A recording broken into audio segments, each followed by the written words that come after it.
Welcome to the Film and TV channel. Today we've got a Britbox original. Yeah, I don't subscribe to Britbox, but it's actually been on ITV from the 26th of October on 4 consecutive nights. So I couldn't binge watch this. I had to wait each night. All episodes are now available on the ITV hub. And it's a crime drama called The Long Call. One of the reviewers said it was probably be better called The Long Haul, but a little bit unkind, but is that justified? Well, I'll tell you in a moment. Yeah, it's 4 43-minute episodes, of course, with it being the ITV. And it's inspired by the novel of the same name, The Long Haul. No, not really, I'm only playing. The Long Call by Anne Cleves, creator, of course, of Vera and the Shetland series. Yeah, quite like those. The new detective drama follows DI Matthew Venn as he investigates a murder while coming to terms with painful events in his own past. Any policeman without a pained past? I have no idea.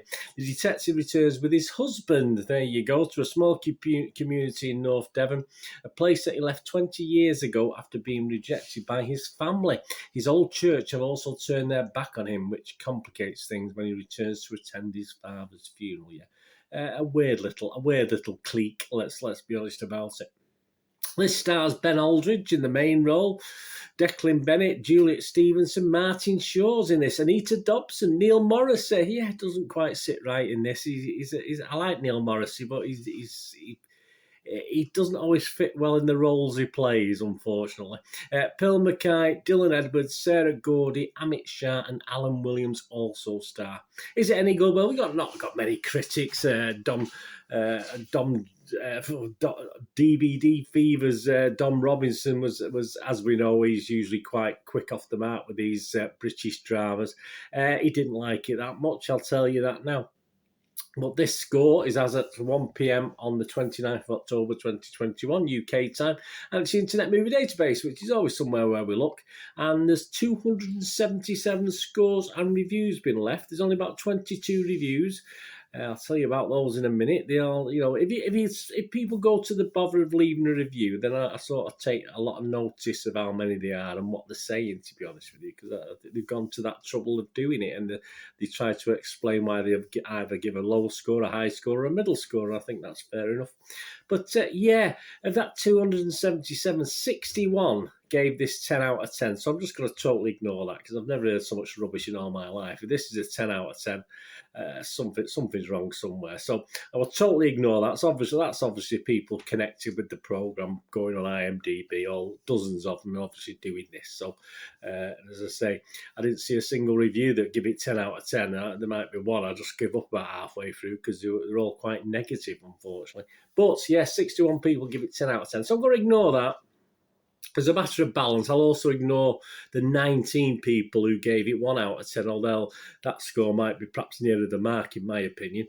So overall, we've got 139 scored at anywhere between 6 out of 10 and 9 out of 10, and 58 scored it between 2 and 5. So there is a 70% positivity. I like to get that 6 out of 10, but you know me, I sort of look at these, and that stats, I'll have a look at that stat in a minute, but 70% approval for this. So, that sounds pretty good, doesn't it? So what are my little thoughts? I mean, as I said, I like Vera. I really like Vera, actually. Don't just like it. I like it a lot. I like Vera.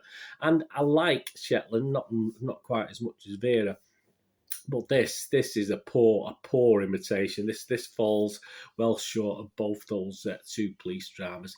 I think the problem is the characters. I mean, all right, if we get a series 2, God forbid, a series 3, God forbid, we might grow into these characters. But the acting talent isn't the greatest. But in all fairness, it isn't always the greatest in Vera and Shetland either. But hey, you get sort of to like the characters and invest in the characters.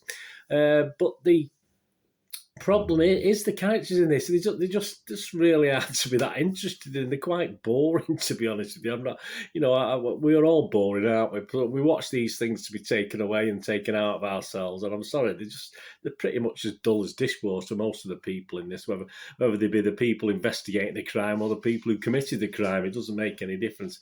I mean, the crime itself is okay. Obviously, it's a bit obvious, a bit of formulaic, play it by the numbers in search of, and obviously we look for who's done it, and it gets a little bit slower and slower. Episodes 1 and 2 are okay, actually. I didn't particularly mind them. I thought, I hope this livens up. Unfortunately, it didn't. But by episode 3, I was getting just a little bit bored, and there's certainly not 4 episodes worth of storyline in this, to be honest with you. Of course, early doors, you've got scenery and stuff. You got their attempts at Broadchurch, that sort of feel to it, which you never really replicate. And just to make it a little bit more edgy, as I've said, we've got a lead male cop in this who has a husband, and I think they're trying to be a little bit edgy. It doesn't happen all the time in these sort of crime dramas, of course it doesn't. But if it aims to be slightly different, it doesn't make any much. It doesn't have no effect on this limp plot that's played out, or the relationship, or the characters are just as boring as every other character in this. The best bit's the scenery, of course. I think it's if you look at where it's set down Devon Way, I think there's a couple of houses I wouldn't mind owning myself, and looking out over the coastal paths and sea, etc. And I wouldn't mind waking up to that in the morning. But that's the best things about a crime drama. Then it is struggling a bit, isn't it? By the climax, which obviously comes in episode 4, as you'd expect, and I do use the term climax very, very loosely, I wasn't really that bothered, to be honest with you. I wasn't overly surprised who it was or who they were or whatever, but I am surprised by these scores, as I said before, didn't I? Those scores that have been left. The actual reviews are very... you get the odd okay-ish review, but most of them are not complimentary at all. And I trust more in them than people just going on and leaving a score, especially when you've got that number of people leaving 10 out of 10 scores. It's absolutely ridiculous for this drama, to be honest with you. So I think there's some fixing going on, which I don't like at the best of times, but hey, I suppose if it was my product, perhaps I'd do a similar thing. I don't know. You imagine how many people involved in one of these drama series. There must be hundreds, mustn't there? So all you have to do is say to each one, well, get your family, get to put these scores on internet. It takes a few seconds. It doesn't they're not verified or anything. So I'm sure that does go on. As I said, I don't believe for 1 minute the scores for this, because it's just not good enough. The programme is just not good enough to justify these scores, to be honest with you. Just very, very disappointed. I mean, personally, I would have scored perhaps episodes 1 and 2. I would have scored anywhere between 5.5 and 6 out of 10. So it would have been okay, don't get me wrong, but by the end it was just bland, and it was more a 4 out of 10 perhaps by episode 4.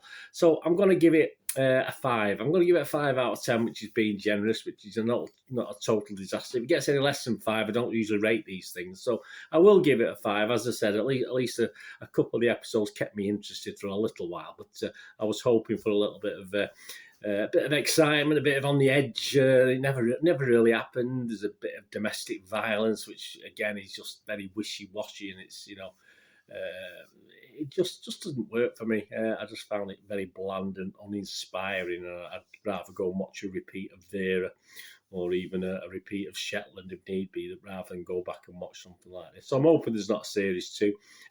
We don't know if there is yet or not. I don't know how Britbox do these sort of things or what they base it on. But as I said, generally, I mean, the score's 6.4 out of 10, isn't it? So, based on that, perhaps Britbox will go out and do another series. But yeah, I'd say I just want a little bit more from my crime dramas, and a bit more personality, literally, from my crime dramas. So I wasn't overly impressed. Let me know what you think anyway. As I said, it might have just been me. As I said, 1 and 2, no problems. Episode 1 and 2, I just got a bit bored by episode 3, and by episode 4, I'd given up the will to live, to be honest with you, watching it. But there you go. That's me. Let me know what you think anyway. It's all opinions, isn't it? Of course it is. So if you like it, I'm not going to disparage it. It just wasn't my cup of tea.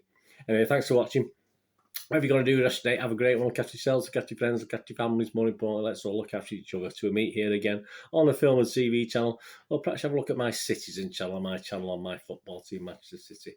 Wherever it is, on there or back on here, please, all I ever ask is please stay safe, everyone. Thanks for watching. Bye for now.